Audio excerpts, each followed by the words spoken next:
بسم اللہ الرحمن الرحیم الصلاۃ والسلام علیک یا سیدی یا رسول اللہ وعلی علیک و اصحابک یا سیدی یا شفیعنا یوم الجزا۔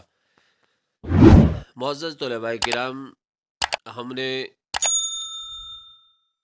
یہ سلسلہ جو نحو میر کا ہے اس کو شروع کیا ہے، تو آپ کو معلوم بھی ہوگا کہ نحو میر علم النحو میں ایک ایسی کتاب ہے جو ابتدائی طلباء کے لیے، جو عربی گرامر پڑھنا چاہتے ہیں، جو عربی سمجھنا چاہتے ہیں اور عبارت کو صحیح کرنا چاہتے ہیں، تو ان کے لیے علم نحو بہت ضروری اور اہم علم ہے۔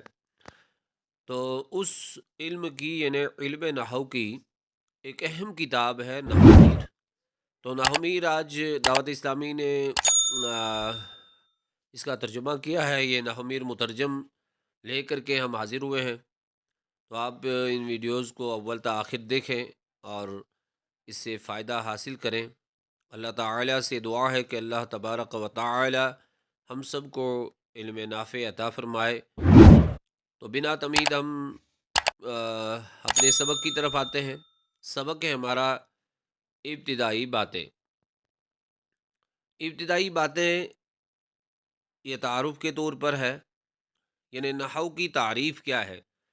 اس سے پہلے میں کچھ باتیں عرض کروں، وہ یہ کہ جو بھی کتاب پڑھی جاتی ہے اس سے پہلے کچھ چیزوں کا جاننا ضروری ہوتا ہے، یعنی اس علم کا موضوع کیا ہے، اس کی غرض و غائد کیا ہے، ہم اس علم کو کیوں پڑھتے ہیں اور اس کا واضح کون ہے، اس علم سے ہمیں کیا حاصل ہوگا وغیرہ وغیرہ۔ تو وہ چیزیں ابتدائی باتوں میں ہوں گی انشاءاللہ۔ نحو کی تعریف۔ علم نحو وہ علم ہے جس کے ذریعے اسم اور فعل اور حرف کے آخری حالت معلوم ہوتی ہے کہ اس میں تبدیلی آتی ہے یا نہیں، اور کلمات کو آپس میں جوڑنے کا طریقہ معلوم ہوتا ہے۔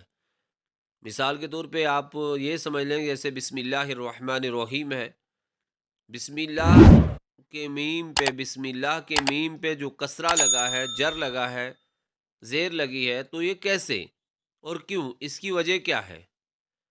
اور اللہ، اس میں جلالت اس کے نیچے جر لگا ہے، تو کیسے؟ یہ حالت جو بتائے گا، یہ ہمیں علم نحو سے پتہ چلے گا۔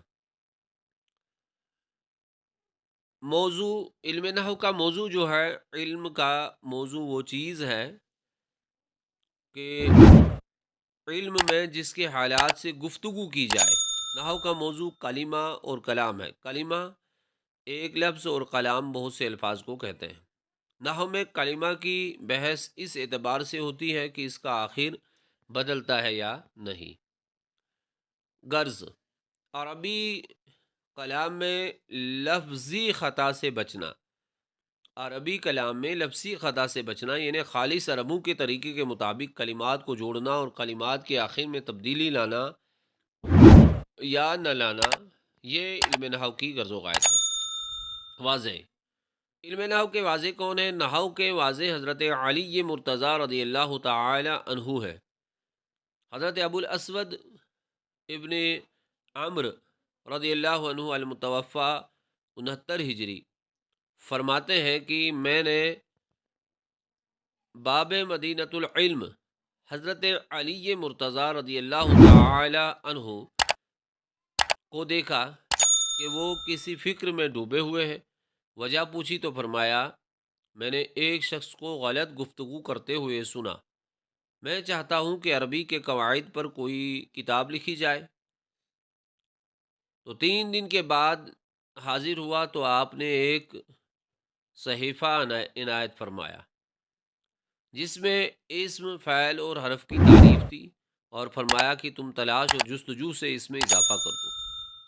سیدنا ابو الاسود رضی اللہ عنہ نے اس میں باب عطف، نعت، تعجب، حروف مشبہ بالفعل کا اضافہ کیا۔ جو کچھ لکھتے اسے اصلاح کے لیے حضرت علی رضی اللہ تعالی عنہ کی خدمت اقدس میں پیش کر دیتے۔ وجہ تسمیہ یعنی اس کا نام نحو کیوں رکھا گیا ہے؟ جب ابو الاسود رضی اللہ عنہ کافی کچھ لکھ چکے تھے تو حضرت علی المرتضیٰ رضی اللہ تعالی عنہ نے فرمایا، ما احسن حد النحو قد نحوتا، یعنی تو نے کتنے اچھے طریقے کا قصد کیا، ارادہ کیا، اسی بنا پر اس علم کا نام جو ہے نحو قرار پایا۔ لفظ نحو کئی معنوں میں استعمال ہوتا ہے: قصد، جہد، مثل، نحو۔ اس علم کو پہلے معنی کے اعتبار سے نحو کہا جاتا ہے کیونکہ مصدر بعض اوقات اسم مفعول کے معنی میں استعمال کیا جاتا ہے، جیسے خلق بمعنی مخلوق، اسی طرح قصد بمعنی مقصود۔